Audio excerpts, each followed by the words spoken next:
ಸ್ವಾತಂತ್ರ್ಯಕ್ಕಾಗಿ ಹೋರಾಡಿದ ಮಹಾತ್ಮನೂ ಅಲ್ಲ. ಗತ್ತಿನಿಂದ ಗಣಿಗಾರಿಕೆ ಮಾಡಿಕೊಂಡಿದ್ದ ನನ್ನ ಮೇಲೆ ತಮ್ಮ ದ್ವೇಷಕಾರಿ ನಾನು ಮಾಡುತ್ತಿದ್ದ ಗಣಿಗಾರಿಕಾ ದಂಧೆ ಬೇನಿಯತ್ತಿನಿಂದ ಕೂಡೈತಿ ಅಂದ್ರ ಅಕ್ರಮವಾಗಿ ನಡೆದೈತಿ ಅಂತ ನನ್ನ ಮೇಲೆ ಸರ್ಕಾರಕ್ಕೆ ಫಿರ್ಯಾದಿ ಕೊಟ್ಟು ನನ್ನ ಮಟ್ಟ ಹಾಕಕ್ ನೋಡ್ದ. ಆ ಕೆಟ್ಟ ನಾಲಾಯಕ ನನ್ನ ಮಗ ಪರಮೇಶ್ವರ್ ದೇಶಮುಖ್ ಹುಟ್ಟು ಹಾಕಿದಂತ ಕುತಂತ್ರಕ್ಕೆ ಬಲಿಯಾದ ಬಲಿಪಶು ನಾನು. ಆದ್ರೆ ಏನಾಯ್ತ್ರಿ ಪಾಟೀಲ್ರ, ಇವತ್ತಲ್ಲ ನಾಳೆಲ್ಲ ಯಾವತ್ತಿದ್ರು ನೀವೇ ನಮ್ಮ ಪಾಲನೆ ದೇವ್ರು ಅಂತ ನಾವು ತಿಳ್ಕೊಂಡೇ ಮುಗಿದು. ನೀವು ನನ್ನನ್ನು ನಿಮ್ಮ ಪಾಲನ ದೇವ್ರು ಅಂತ ತಿಳ್ಕೊಂಡ್ರೆ ಅದಂಗ್ ಮುಗಿತೈತಿ. ತಿಳ್ಕೊಬೇಕಾದವರು ತಿಳ್ಕೊಂಡಿದ್ರೆ ಅಂದ್ರೆ ಈ ವಿಷಯ ಇಷ್ಟೊಂದು ದೀರ್ಘಕ್ಕೆ ಹೋಗ್ತಿರ್ಲಿಲ್ಲ. ಆ ಪರಮೇಶ್ವರ್ ದೇಶಮುಖ್ನ ಕುತಂತ್ರದಿಂದ ನಾನು ಜೈಲು ಸೇರ್ತಿರ್ಲಿಲ್ಲ. ಪ್ರಜ್ವಲಿಸಿ ಉರಿತಾ ಇರೋ ದೀಪಾನ ಹಣ್ಣಂತ ತಿನ್ನಕ್ ಹೋಗಿ ಮೈ ಸುಟ್ಕೊಂಡ ಪತಂಗದ ಹುಳ ನಾನಾಗ್ಬಿಟ್ಟೆ ಅಂತ ನಮ್ಮ ವೈರಿ ಎದುರು ಸೋಲ್ ಒಪ್ಕೊಂಡು ಅವ್ರ ಮುಂದ ತಲೆ ತಗ್ಗಿಸಿ ನಡಿಬೇಕಂತ ಮಾಡಿರೇನ?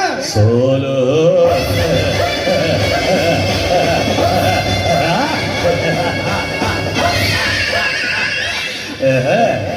ಸೋಲು ಎನ್ನುವ ಪದ ಇನ್ನು ಮುಂದೆ ಈ ವಿಷಕಂಠರಾವ್ ಪಾಟೀಲ್ನ ಅಕ್ಕಪಕ್ಕದಲ್ಲಿ ಸುಳಿಬಾರದು. ಸೇವಾಸ ಪ್ರಾರಂಭಿಸಿ ದರಗಳಿಗೆಯಿಂದ ಕೆರಳಿದ ಹುಲಿಯಂತೆ ಗರ್ಜಿಸುವ ನನ್ನೀ ಗರ್ಜನೆಗೆ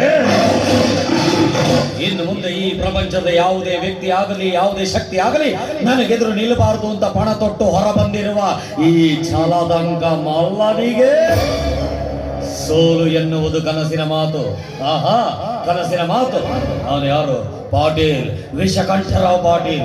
ಹೇಳಿ ಕೇಳಿ ಮೊದಲ ನಾನು ಪಕ್ಕಾ ಬಿಲ್ಯಾಂಡ್ರಿ ನನ್ನ ಮಗ. ಶಬಾಷ್, ಇದಕ್ಕಂತ ನೋಡ್ರಿ ಅಪ್ಪ ಹುಟ್ಟಿದ ಮಾತು ಅಂತ. ಅಂದ್ರೆ ಇಷ್ಟೊತ್ತನ ಮಾತಾಡಿದ್ದೀನಿ, ಮಿಂಡ್ರಿ ಹುಟ್ಟಿದ ಮಾತಾಡ್ಲಿ ಹಂಗಲ್ರಿ ಪಾಟೀಲ್. ಹೋಗಲ್ ಬಿಡ್ರಿ ಪಾಟೀಲ್ರ, ಹೆಂಗಂದ್ರೆ ನೀವು ಊರಿಗೆ ಬಂದ್ರಿ ಅಂದ್ಮೇಲೆ ಇನ್ನು ಮೇಲೆ ನಮ್ಮ ಮುಂದೆ ಕೆಲಸ